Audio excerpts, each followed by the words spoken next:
local, poner límites si hay una actitud muy anual con una buena parte de la sociedad que está pidiendo madura, ¿no?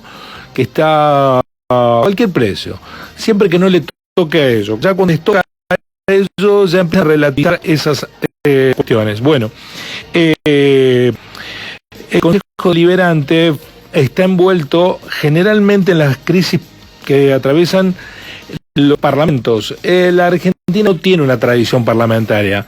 Ve a la actividad legislativa como una subcategoría de la política. Y en lugar de tratar de revertirla, los políticos ponen en los parlamentos a personas que no están a la altura de las circunstancias, porque es muy alta la responsabilidad. Por eso, dentro del ámbito político, el deterioro es mayor que los cuestionamientos a la política cuando se habla de los concejales, de los diputados provinciales, los legisladores y los diputados nacionales. Hago toda esta introducción para referirnos a la lupa puesta en el Consejo Deliberante por un sondeo de opinión realizado por un docente e investigador riocuartense que está en línea con nuestro programa. Saludo a Gustavo Martín, que fue el responsable de ese trabajo. Gustavo, un saludo. Guillermo Jeremía del programa Así Son las Cosas le da los buenos días. ¿Cómo le va? Buenos días, Gustavo. Buenos días, Guillermo. Gracias por la invitación y saludos a quienes están ahí escuchando. Entiendo que este trabajo lo hizo en el marco de un postdoctorado que está realizando en Ciencias Sociales. Corríjame si me equivoco. En realidad es una formación de posgrado que estoy haciendo, que ya terminé en la Universidad de El Salvador, un poco también por la actividad que yo me dedico en cuanto a asesoría, particularmente de un parlamentario del Palo Sur. Y en ese sentido estuve realizando una formación que tiene que ver con el rol de concejales y el rol de los parlamentarios en los diferentes poderes legislativos, y la actividad final consistía en realizar este tipo de encuestas, ¿no? Así que bueno, aprovechamos para hacerlo acá a nivel local, ¿no? Contando también con esto de que la presidenta del Consejo Deliberante, también compañera mía en diferentes cátedras, entonces me pareció por ahí estar haciendo algún aporte en ese sentido, ¿no? Pero es una cuestión meramente individual a título de la formación que estuve realizando. ¿Qué le sorprendió el sondeo? ¿Qué características tiene? ¿Cuántas encuestas que se realizaron en dónde? ¿De qué manera? Bueno, esta es una encuesta piloto, dadas las condiciones, ¿no?, en las cuales tuve que presentar el trabajo. Estamos hablando un promedio de 100 encuestas, no es algo meramente representativo, pero sí se intentó realizar una muestra intencionada en el sentido de seleccionar si bien es al azar, seleccionar a personas que no estuvieran específicamente dentro del ámbito político, porque lo cierto es que las personas que están por ahí rodeadas de la actividad política o del consejo de concejales conocen mucho más estos temas. Entonces la idea de buscar ese ciudadano, esa ciudadana común, por contarte, yo convivo aquí con mi sobrina, entonces encontré a esa persona que, podemos decir que no maneja nada de esto, y bueno, ¿qué información le llega, qué conocimiento tiene respecto del Consejo Deliberante? Y en ese sentido me parece que no es nada nuevo, confirma algo que ya sabemos, confirma algo que saben todos los concejales, que tiene que ver con el desconocimiento respecto al funcionamiento interno, sobre todo del Consejo Deliberante.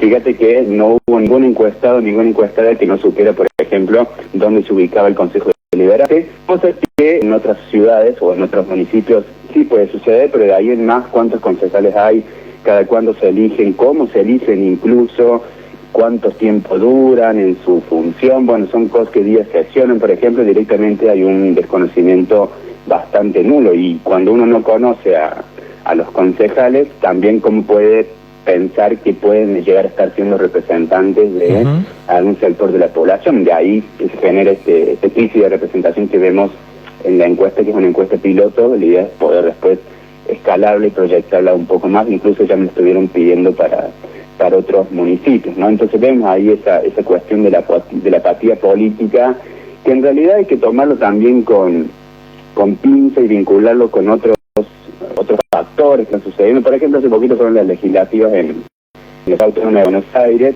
y se notó una baja participación, muy baja participación electoral. Pero bueno, hay otros factores, como por ejemplo, si uno va a Buenos Aires, ayer estuve volviendo de Buenos Aires, de 3 personas con las que hablas, probablemente 2 no sean personas nativas de la Ciudad Autónoma de Buenos Aires, ¿no? Entonces tenés un gran caudal de población migrante que está viviendo en Buenos Aires, que lógicamente después tampoco vota. Y todas las personas de Buenos Aires que se han ido a otros lugares por X motivo, muchas veces no regresan a su ciudad. Entonces creo que hay muchos factores a tener en cuenta y no solamente por ahí reducir toda una cuestión de apatía, porque por ejemplo la encuesta también reveló que la mayoría de las personas estaban dispuestas a conocer las actividades del Consejo Deliberante, pero el desconocimiento sobre los canales de participación hace que sea difícil llevar a cabo eso, ¿no? ¿Qué dato que ha subrayado en su informe que a mí me interesa es que hay un déficit comunicacional de la actividad parlamentaria? La verdad, mira, ahora ha mejorado bastante desde la última gestión.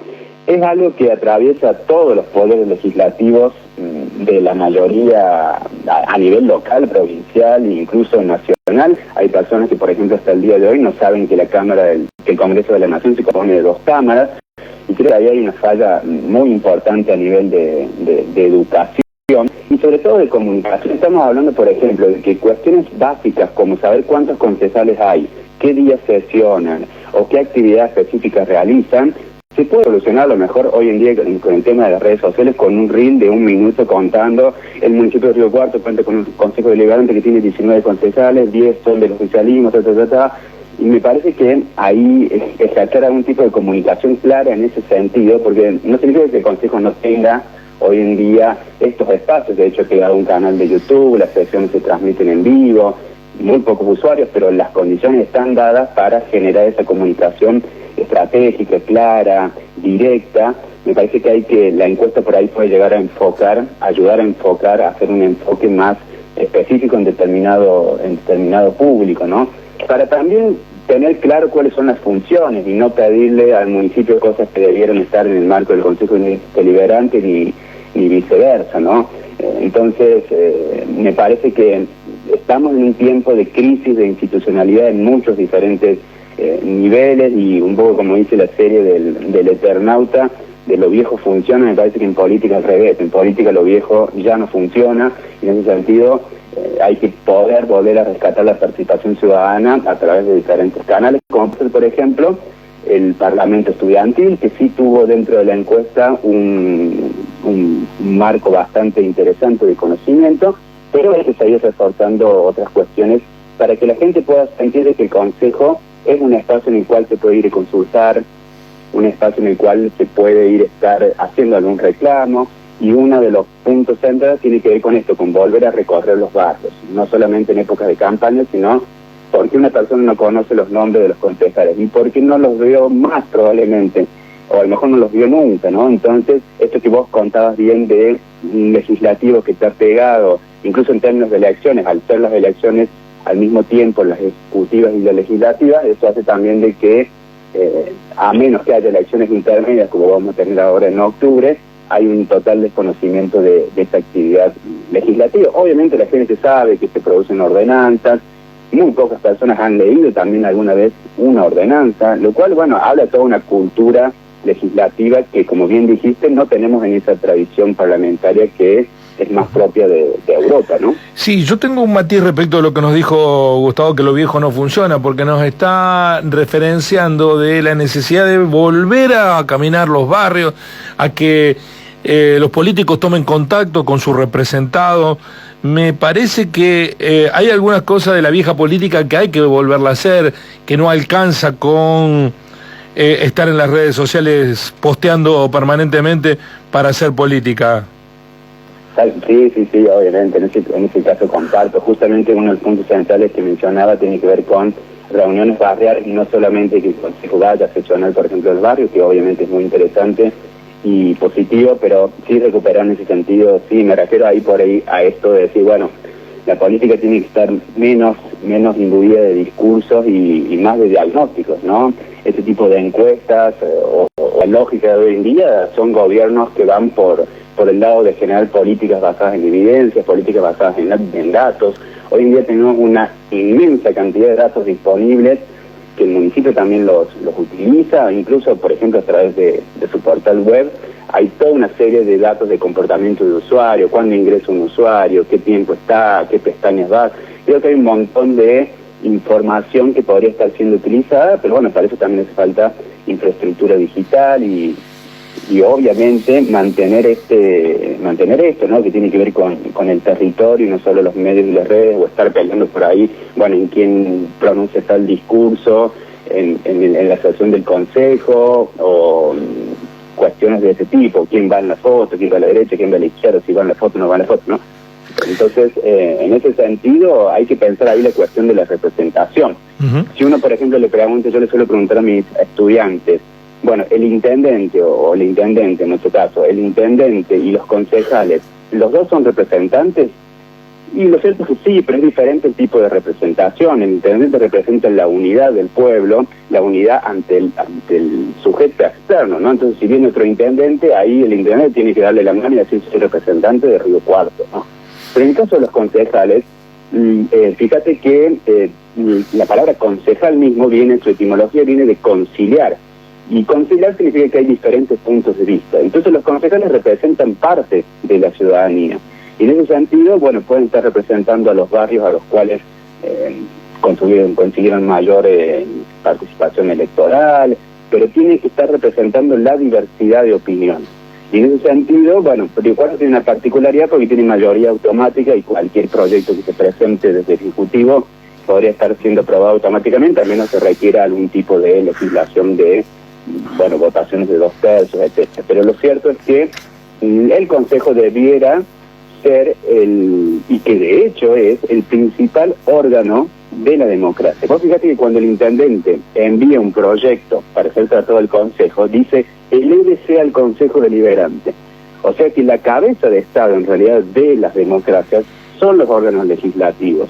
Fíjate que también cuando hay épocas de dictaduras, y acá también sucedió, intendente siempre sigue estando, y lo primero que se cierra son los consejos deliberantes o los congresos, ¿no? Entonces, creo que hay que recuperar ese espíritu de ese poder supremo que tiene que ver con legislar, ¿no? Con legislar, también ejercer la función de contralor y de representar, que son las tres funciones que debe cumplir un concejal o una concejala, ¿no? Está dialogando con nosotros Gustavo Martínez, licenciado en Ciencia Política, docente universitario, que realizó el sondeo de opinión, la encuesta ciudadana sobre el Consejo Deliberante, bajo el título El Consejo Deliberante conocido por todos, comprendido por pocos. ¿Alejo? Sí, doctor, en esto que usted menciona de recuperar la importancia del Consejo Deliberante, yo le consulto, ¿cree usted que esto se puede hacer modificando la forma de elección del Consejo Deliberante de los concejales? Digamos, separarla de lo que es la elección de intendente.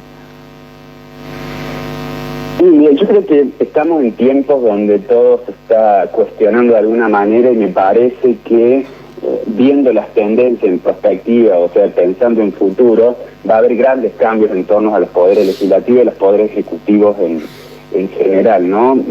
Hay una tendencia a una reducción del Estado nacional, a un reforzamiento de los estados provinciales, sobre todo de los estados locales, que son justamente los que están más cerca de la gente, y también hay ciertas tendencias en torno a lo legislativo de poder ayornarlo a órganos que sean más especializados. Si uno aplica sentido común y dice, bueno, vamos a elegir personas que van a estar votando o legislando sobre cómo va a ser nuestra vida, cómo va a estar regulada nuestra conducta, por ejemplo, que mencionaban la cuestión de los trapitos, de acá a 30 o 50 años, bueno, pareciera que debiera estar gente especializada en diferentes temáticas. Obviamente un concejal o una concejala no se le puede pedir que sea especialista en cuestiones tributarias y al mismo tiempo en cuestiones ligadas, por ejemplo, a trapitos, ¿no? Entonces, ahí aparece la cuestión de la asesoría, la cuestión de la escucha activa de los diferentes sectores, pero sería muy interesante estar pensando en futuro, en un congreso, por ejemplo, como sucede en gran parte de la administración pública, estar pensando en un congreso donde se ingrese por concurso público, demostrando algún tipo de saberes o conocimientos propios de la actividad legislativa, ¿no? Eso también implicaría, en términos de lo que estamos hablando a nivel presupuestario y de sostenimiento, ¿no?, de la actividad legislativa, el hecho de contar un diputado con 20 asesores que le están asesorando en diferentes cuestiones. Entonces, me parece que es una época donde es posible empezar a pensar otro tipo de democracia que sea más cercana, que sea más social, que sea también más económica y no meramente política de elegir cada 4 años en determinados cargos electivos, ¿no? Lo que sucede es que nosotros en Occidente tenemos una mirada muy binaria de las cosas, entonces si no es democracia es dictadura. La democracia es el mejor, históricamente es el mejor sistema político que hemos creado, pero no significa que podamos crear algo superado. Y me parece que todas las instancias son de a poquito para ir implementando nuevas cuestiones ligadas a mejorar justamente la función legislativa, que es central en nuestras vidas, porque hay diferentes movimientos también. Hay quienes de algún modo te dicen, bueno, no es necesario legislar todo, las grandes legislaciones comenzaron con los estados de bienestar porque había que generar un montón de políticas sociales y eso implicó que se regule hasta cuándo un animal, una mascota puede defecar o no defecar. Entonces de repente hasta los gatos y los perros terminaban dentro de la regulación, dentro de las leyes. Ante tantas leyes, Argentina tiene 30.000 leyes, de las cuales solamente 3.000 nomás están activas, sin contar las leyes provinciales y las ordenanzas locales. Bueno, tenemos muchas leyes, entonces hay que pensar si siempre es necesario legislar todo o se pueden solucionar los problemas vía, por ejemplo, políticas públicas municipales. Entonces son debates que se están dando porque el problema hoy en día es que en un mundo donde hay tantas leyes, los jueces muchas veces para resolver o dirimir cuestiones terminan resolviendo a través de la Constitución. Y ahí se produce un movimiento que se llama el neoconstitucionalismo, donde los jueces dicen, bueno, ¿qué hago con tantas leyes que tienen vaguedades, que a veces son contradictorias, regulando el mismo aspecto con diferentes sanciones? Bueno, recurro a la Constitución, a los principios básicos de la Constitución. Y ahí deja un criterio bastante margen, un criterio bastante amplio para tomar cualquier decisión judicial. Entonces los peligros de tener muchas leyes son los mismos que los peligros de tener pocas leyes. Entonces creo que hay que encontrar un equilibrio y ahí la función de los poderes legislativos, tanto locales, que puedan armonizarse también con las legislaturas provinciales y nacionales, son centrales. Me parece que recuperar el rol del concejal es clave porque es la persona más cerca que puede tener un ciudadano, ¿no? En el marco de su barrio, en el marco de su ciudad. El concejal no debiera ser un representante del intendente en la ciudad, en el consejo, ¿no? En el caso de los concejales oficiales. No, los concejales son representantes para llevar los reclamos de la gente al intendente, al consejo y no viceversa. Bueno, son problemas propios de la política legislativa, ¿no? Gustavo, buenos días. En ese sentido, ¿cree que se debería modificar el sistema por el cual se eligen la cantidad de bancas que tiene cada bloque? En este caso, que la mayor cantidad de bancas vaya para en este caso, el oficialismo. Digo, ¿se debería modificar ese sistema? Bueno, a ver, la cuestión de la distribución de bancas es muy propia de acá de Río Cuarto, de otras ciudades también propias de la provincia de Córdoba. No todas las provincias tienen este sistema de mayoría automática. Significa que quien gana, así gane con el 20% de los votos, se lleva 10 concejales, lo cual tiene mayoría automática para cualquier tipo de ordenanza común, podemos decir. Y el resto de los 9 concejales se distribuyen por lo que llamamos el sistema DON, que tiene que ver con la cantidad de votos, y hay ciertos procesos de división, etcétera, que es igual como se eligen a los diputados de la nación. En otras ciudades no, todo el sistema es proporcional, entonces históricamente hay que pensar que Río Cuarto, el surgimiento del Consejo Deliberante, fue de algún modo un apéndice del Poder Ejecutivo. Y en ese sentido resta, digamos, algunas cuestiones que tienen que ver con mayores procesos de democratización, por esto de que cualquier proyecto que presente el intendente, no digo necesariamente que esté mal ni bien, pero es lo que sucede, cualquier proyecto que presente el intendente automáticamente se aprueba. Después habrá que ver, dirigir cuestiones internas dentro del oficialismo, porque hay un cúmulo también de participaciones que tienen que ver con diferentes perfiles políticos y demás, propio del juego de ahí de poder, pero lo cierto es que si se quiere, pueden estar aprobando cualquier tipo de ordenanza común. Entonces me parece que hay que mejorar el sistema de Córdoba, y en términos de Río Cuarto, bueno, habría que estar pensando en una reforma de la Carta Orgánica, que ya se cumplen ahora 30 años de nuestra Carta Orgánica, y bueno, se podría estar planteando esto. Creo que por ahí puede estar dado las condiciones para empezar a pensar un tipo de reforma de la Carta Orgánica, y en ese sentido una reforma electoral ayornada a lo que necesitan los nuevos tiempos. No siempre hay voluntad política para esto, pero bueno, se verá, hay reclamos de la ciudadanía, la gente, a ver, ¿qué es lo que queremos? Que se nos escuche, básicamente. Y si contamos con un espacio donde por ahí no se nos escucha o no se nos valora lo que opinamos, bueno, ahí empieza esa crisis de representación. Y después, bueno, ya en personalidades, como ya conocemos, un poco más extremas, que toman ese sentir, que toman esas emociones, esas mismas palabras que utiliza la gente, las vuelcan en una campaña y terminan ganando, ¿no? ¿Por qué? Porque generan empatía, porque la persona siente, mirá, está diciendo lo mismo que pienso yo y con las mismas palabras. Entonces creo que la cuestión de la representación ahí es algo que tenemos que trabajar bastante, ¿no? En todos los niveles legislativos, porque justamente un presidente, un intendente puede estar 4 años, pero la ordenanza queda, la ley queda. Entonces me parece que eso no debería ser un tema meramente político, sino también especializado en ese sentido, ¿no? Gustavo, muchísimas gracias. Ojalá que los 19 parlamentarios nuestros tomen referencia a esta situación y lean lo que está sucediendo. Yo creo que además de que nosotros comprendamos lo que ocurre con nuestros concejales, más importante es que los concejales comprendan lo que le pasa a la sociedad que representan, ¿no? Para hacerla a esa tarea lo más cabalmente posible, porque si se desconecta de la sociedad a la que representa, no solo ellos no van a ser comprendidos, sino que ellos no van a comprender a la sociedad que representa, y por ahí pasa el problema de los parlamentarios. Están más mirando a quien los puso en las listas y los sentó en la banca, a quienes tienen que responder, que es la sociedad a la que representa. Muchas gracias, Gustavo. Muchas gracias a ustedes por la invitación. Buena mañana.